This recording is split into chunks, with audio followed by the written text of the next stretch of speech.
द्वारा नामित प्रबुद्ध जन समिति के सदस्य सम्माननीय सेवानिवृत्त कृषि निदेशक आदरणीय प्रमोद पांडे जी, प्रोफेसर घनश्याम शर्मा जी,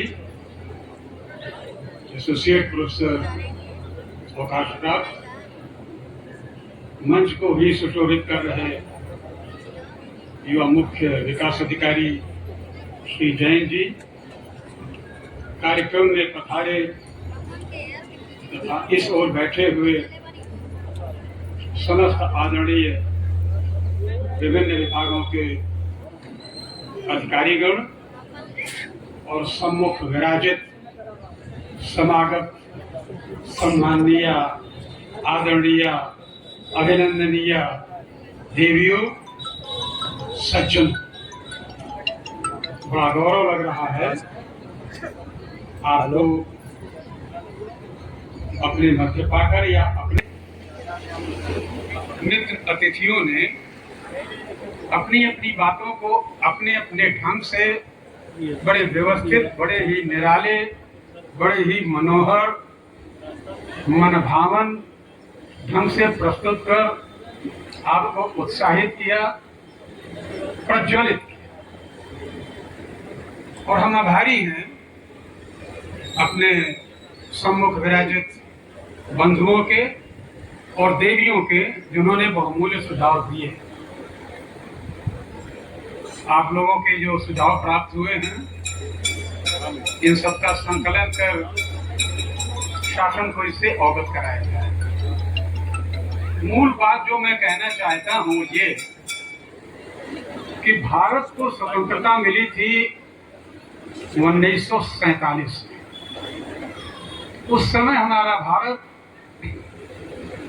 विकसित भारत नहीं था, कदाचित विकासशील भारत था 1947 में। और तब से हम निरंतर प्रयास करते जा रहे हैं अपने देश को आगे ले जाने के लिए। बहुत सा कार्य हुआ है और विगत 8 वर्षों में, 10 वर्षों में अभूतपूर्व उपलब्धि हुई है। वर्ष 2047 में हमारे स्वतंत्रता के प्राप्त हुए 100 वर्ष पूर्ण हो जाएंगे। हमारे माननीय प्रधानमंत्री जी की एक अनूठी पहल है, परिकल्पना है, सपना है, अवधारणा है कि तब तक हम अपने देश को विकासशील देशों के श्रेणी में लाकर खड़ा कर दें। हम पिछड़े देश नहीं रहना चाहते, हम विकासशील भी नहीं रहना चाहते, विकसित देश बनना चाहते। और ये अवधारणा तभी साकार होगी जब सारे प्रदेशों का सम्यक योगदान उसमें होगा।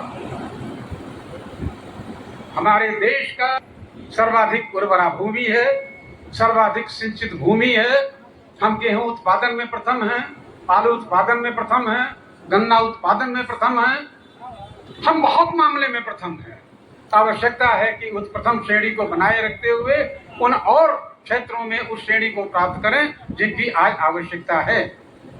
हमें अपनी आमदनी बढ़ानी है, अपनी अर्थव्यवस्था को मजबूत करना है और हमें लगभग 6 ट्रिलियन डॉलर का अपना उत्तर प्रदेश का योगदान भारत के सम्यक अर्थव्यवस्था के योगदान में प्रस्तुत करना है। तो तभी हम अपने देश को गरिमा के साथ कह सकते हैं कि जिस प्रकार हमारा उत्तर प्रदेश जब विकसित होगा, समर्थ होगा, संबल पूर्ण होगा, तो हमारा भारत भी एक महान देश, विकसित राष्ट्र बन सकता है। इसी उद्देश्य से माननीय मुख्यमंत्री जी ने देश के 75 जनपदों में प्रत्येक जनपद के लिए 5-5 अवकाश प्राप्त अधिकारियों का एक समूह बनाया है, जिसका नाम दिया गया है प्रबुद्ध जन समिति। और प्रत्येक समिति में एक IAS अधिकारी, एक IPS अधिकारी, एक भारतीय वन सेवा के अधिकारी, एक कृषि वैज्ञानिक, एक प्रोफेसर, कुछ वाइस चांसलर जैसी जहाँ की स्थिति हो ऐसे अधिकारियों का चुनाव किया गया है। ये मेरा बड़ा सौभाग्य है मेरी आयु आज 78 वर्ष के लगभग पूरी हो रही है, 78। और मुझे याद है कि महाराजगंज में उस समय आया था 1976 में, when I was a young officer. I had come here as sector magistrate. Lok Sabha का चुनाव हो रहा था उस समय। महाराजगंज जनपद was a part of the Gorakhpur district and I was SDM Sadar there. उसके बाद भी यहाँ आने का गौरव प्राप्त हुआ।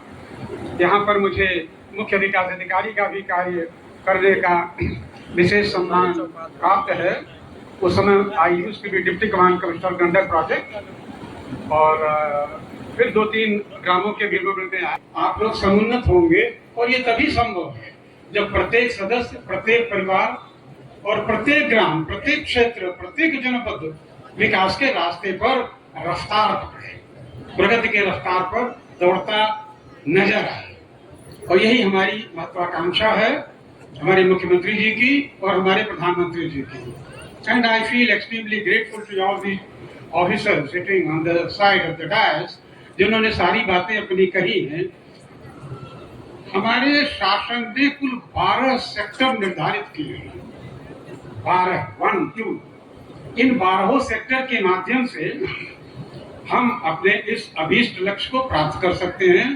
वे सेक्टर हैं, पहला कृषि एवं संबद्ध क्षेत्र, पशुधन एवं डेयरी, औद्योगिक विकास, आईटी टेक्नोलॉजी, इमर्जिंग टेक्नोलॉजी, पर्यटन तथा संस्कृति, नगर एवं ग्राम्य विकास, इंफ्रास्ट्रक्चर, पर्यावरण एवं संतुलित विकास, समाज कल्याण, स्वास्थ्य एवं चिकित्सा, शिक्षा एवं कौशल विकास तथा सुरक्षा एवं सुशासन।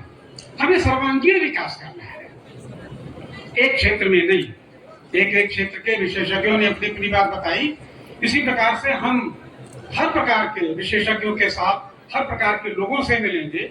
आपके जनपद में 2 दिन का हमारा प्रवास है और हम विभिन्न समूहों से मिलेंगे। हमारा उद्देश्य है आपकी समस्या जानना, वो हम भी जानते हैं। आपके मूल्यवान सुझाव क्या हैं, वो कौन से ऐसे सुझाव हैं जिन सुझाव को हम अंगीकृत करें और उन्हें कार्यान्वित करें और भारत को विकसित राष्ट्र और प्रदेश को विकसित प्रदेश बनाने में अपना ठोस योगदान दें। और हमारे पास 22 वर्ष करीब हैं।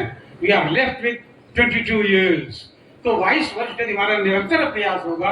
और ये अकेले चना भाड़ नहीं फोड़ सकता, प्यादे प्यादे लश्कर से ही बात करेगी। एक एक व्यक्ति का योगदान बहुत बड़ा योगदान होगा। आप कल्पना करें कि यदि एक एक व्यक्ति या संकल्प के साथ संकल्पबद्ध हो जाए कि हम एक एक वृक्ष लगाएंगे, तो इस देश में हरियाली होगी।